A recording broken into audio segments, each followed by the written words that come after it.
ನಮಸ್ಕಾರ ಸ್ನೇಹಿತರೆ, ರಾಜ್ ಗುರು ಚಾನಲ್ಗೆ ಮತ್ತೊಮ್ಮೆ ಸ್ವಾಗತ.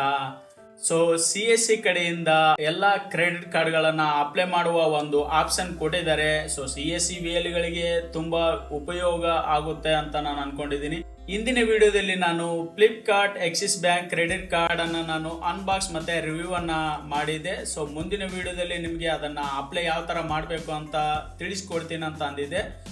ಸ್ನೇಹಿತರೆ, ನಾನು ಯಾಕೆ CSC ಕಡೆಯಿಂದ ಕ್ರೆಡಿಟ್ ಕಾರ್ಡ್ ಅನ್ನ ಅಪ್ಲೈ ಮಾಡಬೇಕು ಅಂತ ಅಂತಿದ್ದೀನಿ ಅಂತಂದ್ರೆ, ನಾವು ಡೈರೆಕ್ಟ್ ಆಗಿ ಮಾಡಿದ್ರೆ ಒಂದೊಂದ್ ಸಾರಿ ಅಪ್ಲೈ ಆಗೋದಿಲ್ಲ, ಅಪ್ರೂವ್ ಆಗೋದಿಲ್ಲ.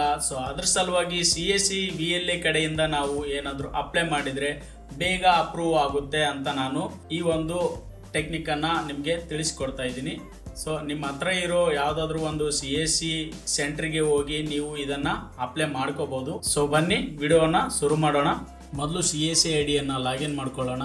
ಲಾಗಿನ್ ಮಾಡ್ಕೊಂಡ್ಮೇಲೆ ಇಲ್ಲಿ ಮೇಲ್ಗಡೆ ಸರ್ಚ್ ಬಾಕ್ಸ್ ನಲ್ಲಿ ಲೋನ್ ಬಜಾರ್ ಅಂತ ನಾವು ಸರ್ಚ್ ಮಾಡಬೇಕಾಗುತ್ತೆ. ಇಲ್ಲಿ ಲೋನ್ ಬಜಾರ್ ಅಂತ ಕ್ಲಿಕ್ ಮಾಡಿದ್ಮೇಲೆ ಇಲ್ಲಿ VLA ಲಾಗಿನ್ ಅಂತ ಕ್ಲಿಕ್ ಮಾಡಬೇಕು. ಕ್ಲಿಕ್ ಮಾಡಿದ್ಮೇಲೆ ಇಲ್ಲಿ ಕಾರ್ಡ್ಸ್ ಅಂತೇಳಿ ಕಾಣುತ್ತೆ ನೋಡಿ, ಇಲ್ಲಿ ಕೆಳಗಡೆ ಕಾಣುತ್ತೆ ಇಲ್ಲ ಮೇಲ್ಗಡೆ ಕಾಣುತ್ತೆ, ಯಾವುದಾದ್ರೂ ಒಂದನ್ನು ಕ್ಲಿಕ್ ಮಾಡಿಕೊಂಡ್ರೆ ಇಲ್ಲಿ ನೋಡ್ಬೋದು.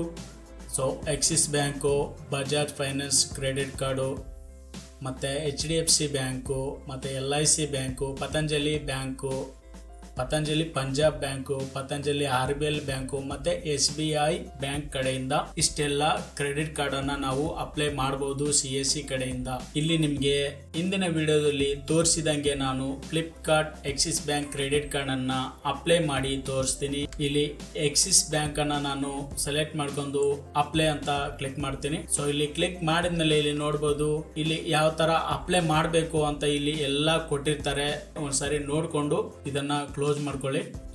ಮೊದಲನೇದಾಗಿ ಇಲ್ಲಿ ನೋಡಬಹುದು ಕಸ್ಟಮರ್ ನೇಮು, ಮತ್ತೆ ಕಸ್ಟಮರ್ ಪ್ಯಾನ್ ಕಾರ್ಡ್ ನಂಬರು, ಮತ್ತೆ ಮೊಬೈಲ್ ನಂಬರು, ಮತ್ತೆ ಸ್ಟೇಟು ಡಿಸ್ಟ್ರಿಕ್ಟ್ ಅನ್ನ ಹಾಕಿ ಇಲ್ಲಿ ಸಬ್ಮಿಟ್ ಅಂತ ಕೊಡಬೇಕು. ನಾನು ಇಲ್ಲಿ ಹಾಕಿ ಸಬ್ಮಿಟ್ ಅಂತ ಕೊಡ್ತೀನಿ. ನೋಡಿ, ಇಲ್ಲಿ ಸಬ್ಮಿಟ್ ಅಂತ ಕೊಟ್ಟಾಗ ಇನ್ನೊಂದು sorry please confirm the customer details ಅಂತ ಕೊಡ್ತಾರೆ. ಒಂದ್ಸಾರಿ ನೀವೇನೇನು ಟೈಪ್ ಮಾಡಿದ್ದೀರಾ ಎಲ್ಲ ಕರೆಕ್ಟ್ ಆಗಿದೆನಾ ಅಂತ ಒಂದ್ಸರಿ ಚೆಕ್ ಮಾಡ್ಕೊಂಡು ಇಲ್ಲಿ ಇನ್ನೊಂದು ಸಾರಿ ಕನ್ಫರ್ಮ್ ಅಂತ ನೀವು ಕ್ಲಿಕ್ ಮಾಡಬೇಕು.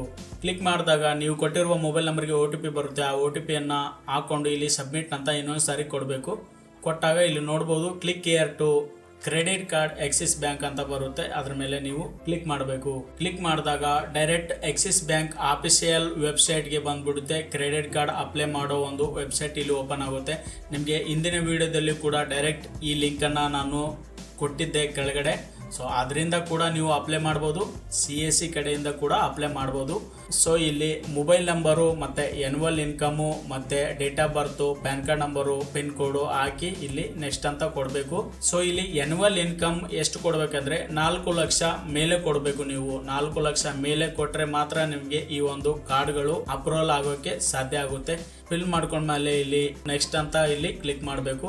ಕ್ಲಿಕ್ ಮಾಡಿದ್ರೆ ನಿಮಗೆ ಇಷ್ಟೆಲ್ಲ ಕಾರ್ಡ್ಗಳು ಡಿಸ್ಪ್ಲೇ ಆಗುತ್ತೆ. ನಿಮಗೆ ಯಾವ ಕಾರ್ಡ್ ಬೇಕು ಆ ಕಾರ್ಡ್ ಅನ್ನ ಇಲ್ಲಿ ಸೆಲೆಕ್ಟ್ ಮಾಡ್ಕೋಬೇಕು. ಇಲ್ಲಿ ಮೇಲ್ಗಡೆ ಕಾರ್ಡ್ ನೇಮ್ ಇರುತ್ತೆ, ಕೆಳಗಡೆ ಅದರ ಒಂದು ಫ್ಯೂಚರ್ಸ್ ಮತ್ತೆ ಜಾಯ್ನಿಂಗ್ ಫೀಸು ಮತ್ತೆ ಆನ್ಯುವಲ್ ಫೀಸು ಇರುತ್ತೆ. ವರ್ಷಕ್ಕೆ ಎಷ್ಟು ಕಟ್ ಆಗುತ್ತೆ, ಮತ್ತೆ ಜಾಯಿನ್ ಆದ್ಮೇಲೆ ಅಂದ್ರೆ ಕಾರ್ಡ್ ಫಸ್ಟ್ ಗೆ ತಗೊಂಡ್ಮೇಲೆ ಎಷ್ಟು ಕಟ್ ಆಗುತ್ತೆ ಅಂತ ಕೊಟ್ಟಿರ್ತಾರೆ ಡೀಟೇಲ್. ನಿಮ್ಗೆ ಯಾವ ಕಾರ್ಡ್ಗೆ ಕಮ್ಮಿ ಆನ್ಯುವಲ್ ಫೀಸು ಜಾಯ್ನಿಂಗ್ ಫೀಸ್ ಇರುತ್ತೆ ಅದನ್ನ ನೀವು ಸೆಲೆಕ್ಟ್ ಮಾಡ್ಕೊಂಡು ಅಪ್ಲೈ ಮಾಡಿ.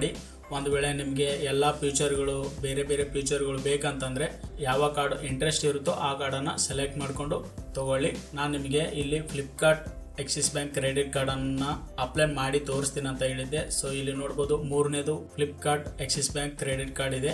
ಇಲ್ಲಿ ಆ ಒಂದು ಕಾರ್ಡ್ ಮೇಲೆ ಸೆಲೆಕ್ಟ್ ಮಾಡಿಕೊಂಡು ಇಲ್ಲಿ ಕೆಳಗಡೆ ನೆಕ್ಸ್ಟ್ ಅಂತ ಇರುತ್ತೆ, ಅದ್ರ ಮೇಲೆ ಕ್ಲಿಕ್ ಮಾಡ್ಕೋಬೇಕು. ಕ್ಲಿಕ್ ಮಾಡಿಕೊಂಡ್ರೆ ನೀವು ಹಿಂದೆ ಕೊಟ್ಟಿರುವ ಮೊಬೈಲ್ ನಂಬರ್ಗೆ OTP ಬರುತ್ತೆ.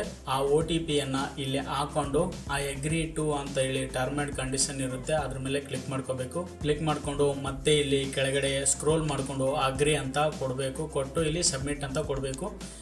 ಇಲ್ಲಿ congratulation your OTP is valid ಅಂತೇಳಿ ಕೊಡ್ತಾರೆ.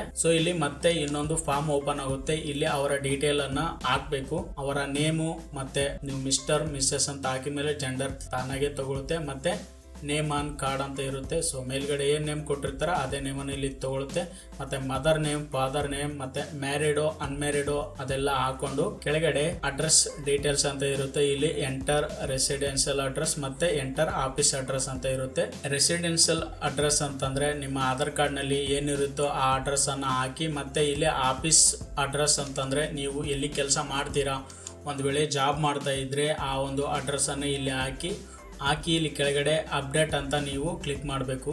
ಸೊ ಕ್ಲಿಕ್ ಮಾಡಿದ್ಮೇಲೆ ಇಲ್ಲಿ ನಿಮಗೆ ನಿಮ್ಮ ಕಾರ್ಡ್ ರೆಸಿಡೆನ್ಷಿಯಲ್ ಅಡ್ರೆಸ್ಗೆ ಬೇಕಾ ಅಥವಾ ಆಫೀಸ್ ಅಡ್ರೆಸ್ಗೆ ಕಳಿಸ್ಬೇಕಾ ಅಂತ ಇಲ್ಲಿ ಕೇಳುತ್ತೆ.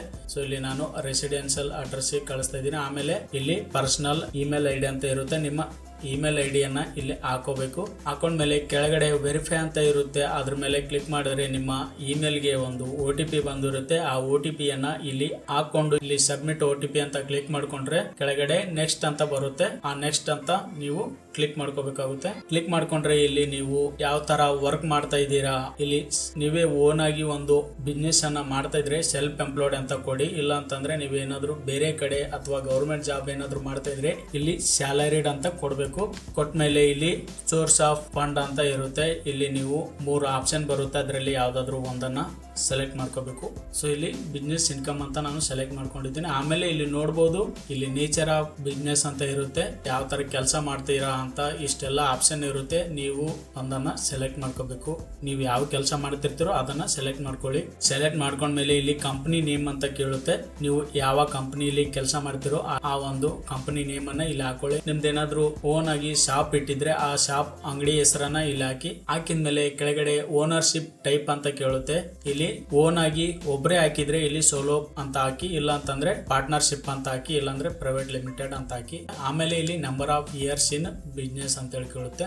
ನೀವು ಎಷ್ಟು ವರ್ಷದಿಂದ ಇಲ್ಲಿ ಈ ಒಂದು ಬಿಸ್ನೆಸ್ ಅನ್ನ ಮಾಡ್ತಾ ಇದೀರಾ ಅಂತ ಕೇಳುತ್ತೆ. ಮಿನಿಮಮ್ 2ರಿಂದ ಮೇಲ್ಗಡೆ ಹಾಕ್ಬೇಕು. ನಾನು ಇಲ್ಲಿ 3 ಅಂತ ಹಾಕಿ ಇಲ್ಲಿ ಸಬ್ಮಿಟ್ ಅಂತ ಕೊಡ್ತಾ ಇದ್ದೀನಿ. ಸಬ್ಮಿಟ್ ಅಂತ ಕೊಟ್ಟಾಗ ಇಲ್ಲಿ ಪ್ರೊಸೆಸ್ ಆಗುತ್ತೆ. ಡೈರೆಕ್ಟ್ ಆಗಿ ಕಸ್ಟಮರ್ ಮೊಬೈಲ್ ನಂಬರ್ಗೆ ಅಥವಾ ನಿಮ್ಮ ಮೊಬೈಲ್ ನಂಬರ್ಗೆ ಒಂದು ಮೆಸೇಜ್ ಬರುತ್ತೆ, thank you for applying Axis Bank credit card ಅಂತ ಬರುತ್ತೆ. ಮತ್ತೆ ಅಲ್ಲಿ ರೆಫರಲ್ ನಂಬರ್ ಅಂತ ಬರುತ್ತೆ.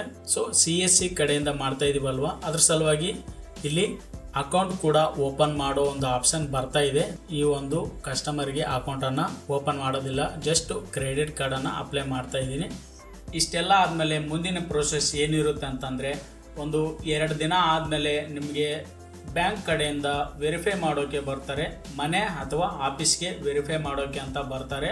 ಅವರು ಏನೇನು ಫೋಟೋ ತಕೊಂಡು ಹೋಗ್ತಾರೋ ಅವ್ರಿಗೆ ಸಪೋರ್ಟ್ ಮಾಡಿ ಕಳಿಸಿ, ಓಕೆನಾ. ಮತ್ತೆ ಅದಾಗಿ 2 ದಿನಕ್ಕೆ ಅಪ್ರೂವಲ್ ಆಗೋದು ಮತ್ತೆ ರಿಜೆಕ್ಟ್ ಆಗೋದು ನಿಮ್ಮ ಇಮೇಲ್ ಅಥವಾ ಮೊಬೈಲ್ಗೆ SMS ಮುಖಾಂತರ ಬರುತ್ತೆ.